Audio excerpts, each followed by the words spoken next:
Hey everyone, it's Shaman Supreme from Level 1. When I first saw the preview of Black Myth Wukong back in 2020, I knew this was a game that I had to try. It's been a while since then and I almost forgot about this game. During that time, I got a nvidia graphics card that supports DLSS. And let me tell you, that was a game changer. Because when the game finally came out, it delivered the most epic gaming experience I needed while playing Wukong. The game did take me forever to beat, and I enjoyed every moment of it. Now, before I dive into this review, make sure to like, subscribe, and hit that notification bell for all of your level 1 content. Just a heads up, there might be some spoilers ahead. Black Myth Wukong is an action RPG by Game Science. It's inspired by the classic Chinese tale Journey to the West. You play as the Destined One, a silent protagonist throughout the game. The story is straightforward. Long ago, before the Monkey King's son Wukong was imprisoned, he released 6 relics and scattered them across the mortal world. Over time, young monkeys set out to retrieve these relics to revive son Wukong. As the Destined One, you're next in line to embark on these quests to find the relics. In regards to gameplay, this game draws heavy inspiration from classics like God of War, Bayonetta, Devil May Cry, Neo, Ghost of Tsushima, and especially Dark Souls. The game has a main storyline and with what feels like an endless list of side quests, farming, and exploration. You play a third person with an open world vibe, though it isn't entirely open world. For a game that's so visually stunning and well designed, I wish they took some time into making areas look less accessible.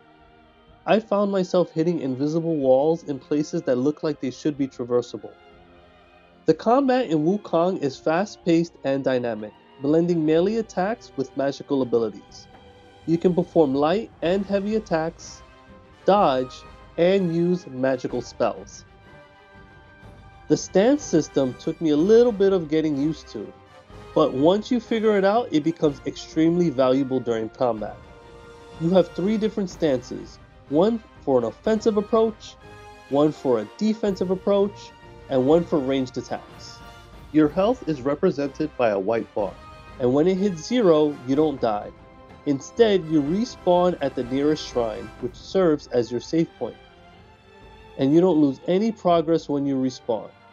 So at first I thought this made the game way too easy, but as I progressed I really understood its purpose.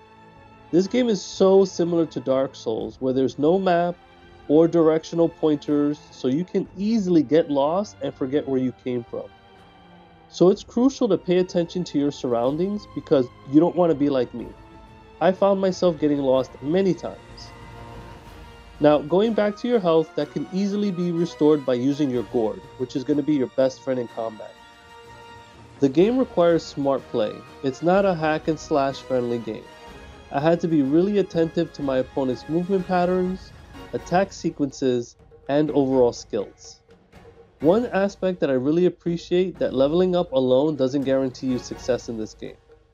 With even the best gear, mashing buttons won't get you far. The leveling up and point system are well designed, with multiple skill tree offerings and various spells to invest in. Whether you focus on staff skills, spell usage, or transformations, you can always reset and reaccolate your points. I did this often based on the enemies I faced. When starting chapter 1, it gave me Kung Fu movie vibes. And this is because the English lip sync was poor, and it reminded me of those old dubbed films like Enter the Dragon, 5 Deadly Venoms, 36 Chambers of Shaolin, and even Crouching Tiger, Hidden Dragon. By chapter 2, I actually fought in Crouching Tiger. By chapter 3, I faced an actual dragon. I could have kept the English lip sync for nostalgia, but the game's richness and beauty really convinced me to stick to a Chinese voice dialogue for a genuine cultural experience. 清静无为，你看看，这大风大雪的，还要这么拼命，一定也是为了那个玩意儿。哼！ Since the debut, this game has been praised for its stunning graphics and detail to the world thanks to the advanced rendering and motion capture. For those who don't know, DLSS stands for Deep Learning Super Sampling. It provides a revolutionary approach and taking your experience to the next level. The game is already visually impressive with an intricate environment and dynamic character models, but the DLSS enhances this further. It does this by rendering the game at a lower resolution and then using AI to upscale it to your displayed native resolution. The DLSS keeps every detail sharp and vibrant. It's amazing to see the rich textures and designs maintained while achieving smooth graphics. It eases the workload on your GPU, resulting in a smoother and more responsive gameplay. Whether you're in intense combat or just exploring the world of the game, the frame rates remain constantly high. This performance boost allows you for a full immersion without frustrating shudders or slowdowns. Now this really enhances your experience. The AI-driven upscaling makes everything look great. The textures pop, light dazzles, and the game's fantastical settings come to life with incredible detail. To use this feature, just go to your settings, navigate to graphics, and select Super Resolution Sampling. If you have something like a 30 series or more, it should work just fine. Adjusting the super resolution settings in the DLSS can significantly impact your game's performance and visuals. Lowering the setting often improves performance by reducing the GPU's workload, resulting in a smoother gameplay but less visual detail. On the other end, increasing the resolution makes the game sharper and even more detailed, but at the cost of slow performance as it demands more from your GPU. So finding the right balance between smooth frame rates and visual quality is key, depending on what your gaming priorities are.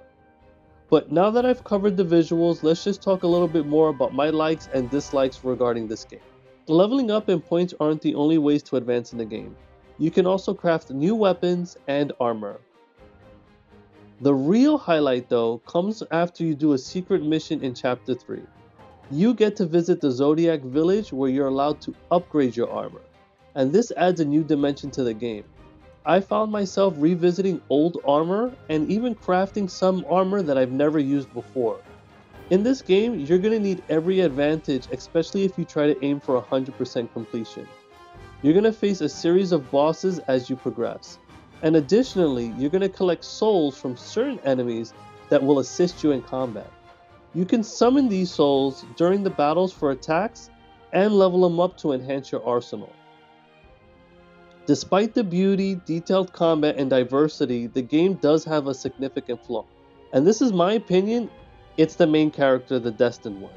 While the character design and voice acting are impressive for everyone else, the protagonist feels disconnected. I'm not sure if this has to do with him being silent, but he seems like a robotic figure swinging a magical staff without any emotional depth.